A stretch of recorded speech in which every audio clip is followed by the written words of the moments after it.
Practice makes a man perfect. अभ्यास मनुष्य को पूर्ण बनाता है। हिंदी में आपने सुना होगा, करत करत अभ्यास के जड़मति होत सुजान। Practice makes a man perfect. Next sentence, मेज को मत खींचो, don't drag the table. Don't drag the table. Table का मतलब होता है मेज और खींचने को इंग्लिश में बोलते हैं ड्रैग। टेबल के किनारे से अक्सर हमें या किसी को चोट लग जाती है और जब हम बोलना चाहते हैं कि इसके किनारे से बच के रहो, be careful with the edge. Be careful with the edge. Edge होता है किसी भी समतल वस्तु का किनारा। पार्क में बच्चे अक्सर आपको ये बोलते हुए सुनाई दे जाएंगे अपने बड़ों को कि आप मुझे झूला झुलाओ या मुझे झूला दो। I want you to swing me. I want you to swing me. Swing का मतलब होता है झूलना या झुलाना। अब अगर बच्चा बड़ा है तो आप यही बोलोगे, आप खुद भी तो इसे कर सकते हो। You can do it your self. You can do it your self. कोई भी ऐसा काम जिसके लिए आप ये नसीहत देते हो कि आप ये काम खुद भी तो कर लो या खुद ही कर लो ये काम, तो इसको इट लगा के सेंटेंस को बोल सकते हैं कि you can do it your self. Your self का मतलब होता है अपने आप, अपने से करना। अब आप उसे नसीहत दे रहे हो कि झूला खुद ही खाओ और उसके बाद में अपने घुटनों को मोड़ो और इसे रोक लो। Bend your knees and stop it. Bend your knees and stop it. Bend का मतलब होता है मोड़ना और नीज का मतलब होता है घुटने, स्टॉप का मतलब होता है रोकना। अब आपने उसे झूला नहीं दिया तो क्या हुआ, उनके पास तो टास्क करवाने की लंबी लिस्ट जो होती है। उतर के बच्चा बोलता है, क्या आप मेरी पीठ खुजा सकते हो। Could you scratch my back. Could you scratch my back. Scratch का मतलब होता है खरोचना और पीठ को इंग्लिश में बोलते हैं बैक। आपके नाखून बहुत नुकीले हैं। Your nails are very sharp. Your nails are very sharp. Sharp का मतलब होता है नुकीला या तेज धार वाला। बहुत बार हमें डेली रूटीन में ये बोलना पड़ता है जब कोई चीज़ बहुत नाजुक होती है या बहुत जल्दी टूटने वाली होती है और उस चीज़ को हमें कहीं ट्रांसपोर्ट करना हो या हमें एयरपोर्ट पे उसे कहीं ले जाना हो या किसी को देना हो या पार्सल करना हो, और हम ये बोलते हैं कि ये आइटम बहुत नाजुक है, ध्यान से। This item is fragile, be careful. This item is fragile, be careful. Fragile का मतलब होता है जल्दी क्षतिग्रस्त या टूटने वाला। ध्यान से, वो फूलदान बहुत नाजुक है। हम अक्सर ऐसी बात अपने घर पे करते हैं, अपने घर के मेंबर्स को नसीहत देते रहते हैं कि प्लीज़ ध्यान से, ये फूलदान बहुत नाजुक है। B careful with that was, it's very fragile. B careful with that was, it's very fragile. Fragile का मतलब आपको पता है, और वाज का मतलब होता है फूलदान या गुलदस्ता जिसके अंदर फूल लगाए जाते हैं। सपोज़ मुझे कोई आइटम पार्सल करवाना है, वो फ्रेजाइल भी है, और मैं अपने हस्बैंड से ये बात कर रही हूँ कि एक तो ये फ्रेजाइल है, ऊपर से अभी तक इसे सील भी नहीं किया गया है, कि हमने अभी तक इसे सील भी नहीं किया है। It's not even sealed.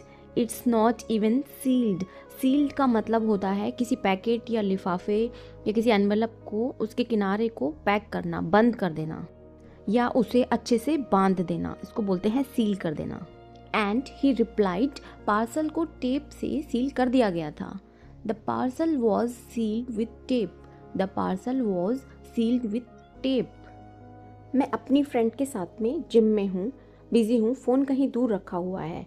अब हमें कुछ वाइब्रेशन की आवाज़ आती है, कुछ भिन भिनाने की आवाज़ आती है, और मैं बोलती हूँ कि मुझे कुछ बजने की आवाज़ सुनाई दे रही है। बजना उसी कॉन्टेक्स्ट में मैं बोल रही हूँ जो भिन भिनाने की और वाइब्रेशन की जो आवाज़ आती है। I can hear something buzzing. I can hear something buzzing. भिन भिनाहट को इंग्लिश में बोलते हैं buzz. My friend replied, तुम्हारा फ़ोन बज रहा है। Your phone is buzzing. Your phone is buzzing. Phone की जो वाइब्रेशन की आवाज़ होती है, कंपन की आवाज़ होती है, उसको भी बोलते हैं बज।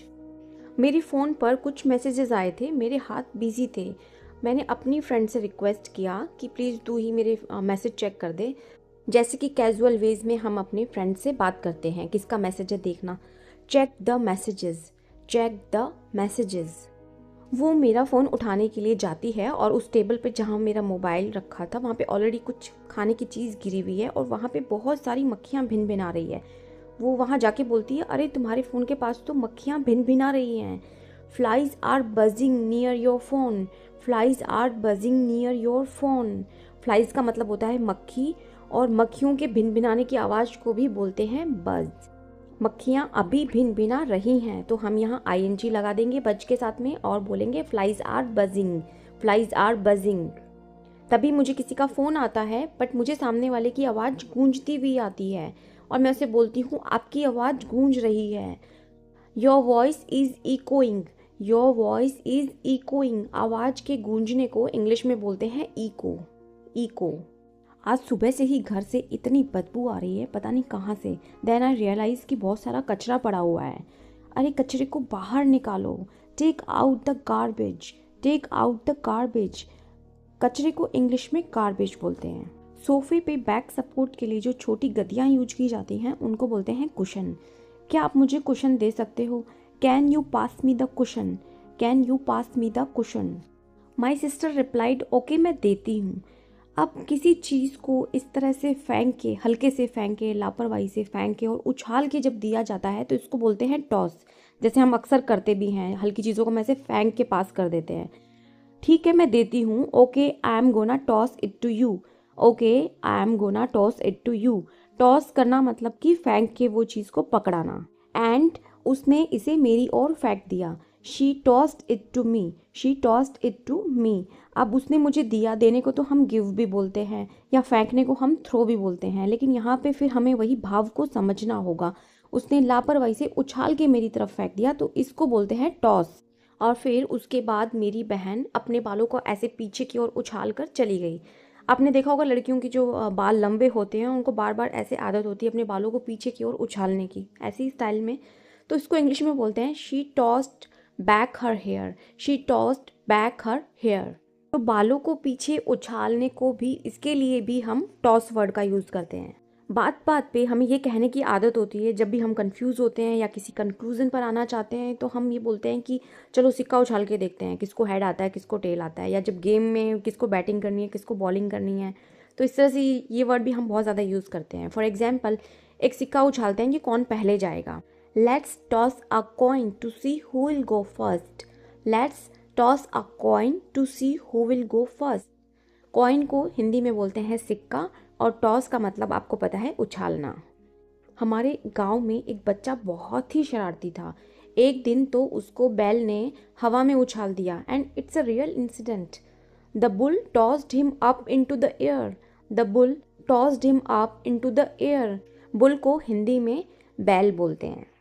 मुझे डेयरी से एलर्जी है। डेयरी का मतलब होता है मिल्क और मिल्क से बनने वाले प्रोडक्ट्स। कभी कभी कुछ लोगों को मिल्क और मिल्क के प्रोडक्ट से एलर्जी होती है, मतलब उनकी बॉडी को, उनके शरीर को वो चीज़ सहन नहीं होती। इसको बोलते हैं allergic. I am allergic to dairy, I am allergic to dairy. जब भी मैं दूध से बने हुए प्रोडक्ट खाता हूँ तो मेरे चेहरे पर खुजली होने लगती है। If I eat milk products my face itches, If I eat milk products, my face itches. Itch का मतलब होता है खाज खुजली होना। नाक जब भरी हुई होती है, स्टफ्ड नोज़ होता है, तो हम उसको किस तरह साफ़ करते हैं? हम अंदर से हवा का प्रेशर देते हैं और गंदगी को बाहर निकालते हैं।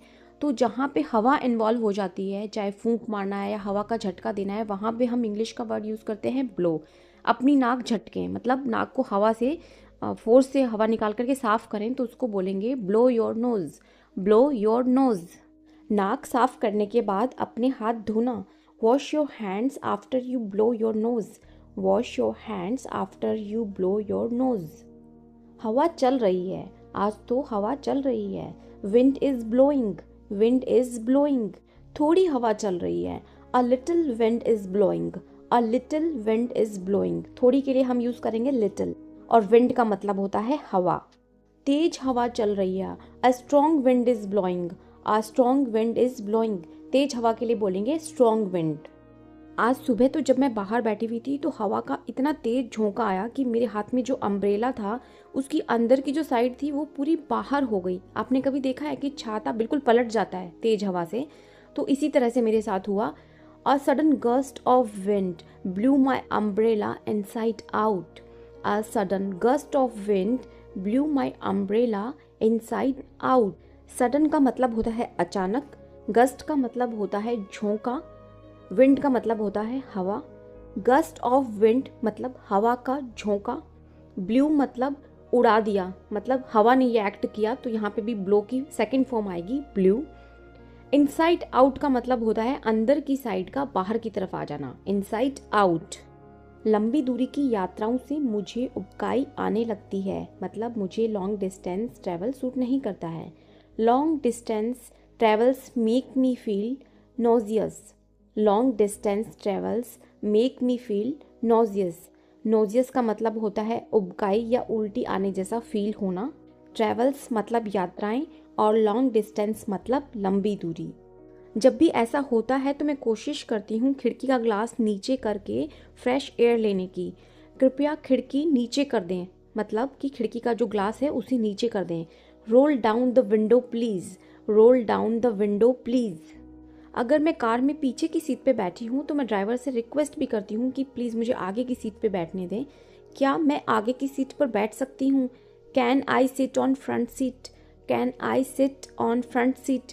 फ्रंट सीट को हिंदी में बोलते हैं आगे की सीट। अब मुझे पहले से बेहतर महसूस हो रहा है। Feeling much better. Feeling much better. Much better का मतलब होता है बेहतर, मतलब पहले से अच्छा। प्लीज़ खिड़की ऊपर कर दीजिए। Roll up the window please. Glass को वापस ऊपर करना खिड़की के। Roll up the window please. जब भी मेरे घर पे गेस्ट आते हैं मैं कोशिश करती हूँ कि अपनी बहन को ही साथ में भेजूँ, क्योंकि वो इस शहर को बहुत अच्छे से जानती है। वो इस शहर की गलियों तक को जानती है। वह इन गलियों को अंदर से जानती है। She knows these streets inside out. She knows these streets inside out. Inside out का दूसरा मतलब ये भी होता है कि किसी चीज़ को बहुत अच्छी तरह से जानना, अंदरूनी चीज़ को जानना। एक इनसाइड आउट हमने पढ़ा था कि अम्ब्रेला जो था वो अंदर से बाहर की ओर आ गया, मतलब जो सिलाई वाला सिरा था वो हमें बाहर की ओर दिखने लगा। और इसका दूसरा मतलब ये भी होता है कि किसी चीज़ को बहुत अच्छी तरह से जानना। गुब्बारा फुलाओ। Blow up the balloon. Blow up the balloon. Balloon का मतलब होता है गुब्बारा और ब्लो अप का मतलब होता है हवा भरना। गुब्बारा फोड़ो। Burst the balloon. Burst the balloon. Burst का मतलब होता है फोड़ना। मोमबत्ती बुझाओ। मोमबत्ती को हम फूंक मार के यानी कि हवा के प्रेशर से ही बुझाते हैं। यहाँ पे फिर हवा इन्वॉल्व हो गई है तो हम यूज़ करेंगे ब्लो वर्ड का। Blow out the candle. Blow out the candle. Candle का मतलब होता है मोमबत्ती और ब्लो आउट का मतलब होता है बुझाना। मेरा फ़ोन बंद है। मेरा फ़ोन किसी वजह से बंद है या ख़राब है, पर मेरे फ़ोन में बैटरी है। तो जब तक मेरे फ़ोन में बैटरी है हम इसके लिए डेड वर्ड का यूज़ नहीं करते हैं। ज़्यादातर लोग बोल देते हैं मेरा फ़ोन डेड है, लेकिन जब तक उसके अंदर बैटरी है फ़ोन डेड नहीं हो सकता है। मेरा फ़ोन डाउन है। माई phone is out of order या फिर माई फ़ोन इज़ डाउन। लेकिन जब फ़ोन की बैटरी चली गई, फ़ोन में बैटरी नहीं है और फ़ोन ख़राब हो गया है, तो हम बोलते हैं कि my phone is dead. My cell phone is dead. जब भी हमारे हाथ में भारी सामान होता है या हम कहीं जल्दी में आ रहे जा रहे होते हैं तो दहलीज से हम ठोकर खा जाते हैं। हम दहलीज को इग्नोर कर देते हैं। तो जब हमें ये बात बोलनी हो कि भाई ध्यान से दहलीज पर ठोकर ना लगे, तो मैं इसको इस तरह बोलूँगी, be careful not to trip on the threshold. Be careful not to trip on the threshold. Be careful मतलब सावधान रहो, ध्यान से। ट्रिप का मतलब होता है ठोकर और थ्रेशोल्ड का मतलब होता है दहलीज। मैं यहाँ वीडियो बना रही हूँ और कोई कब से मेरे दरवाजे की घंटी बजा रहा है। कोई घंटी बजा रहा है। There is someone ringing the bell. There is someone ringing the bell. Ringing का मतलब होता है बजना एंड समवन इज़ रिंगिंग मतलब कोई बजा रहा है। तो चलिए देखते हैं कौन है ये। Let's see who it is. Let's see who it is. तो चलिए फ्रेंड्स, मैं चलती हूँ देखने के लिए कौन डोरबेल बजा रहा है। आप इन वर्ड्स को रिवाइज करते रहिए, पढ़ते रहिए। मिलते हैं अगले वीडियो में। Don't forget to like, subscribe and share my channel. Thank you for watching.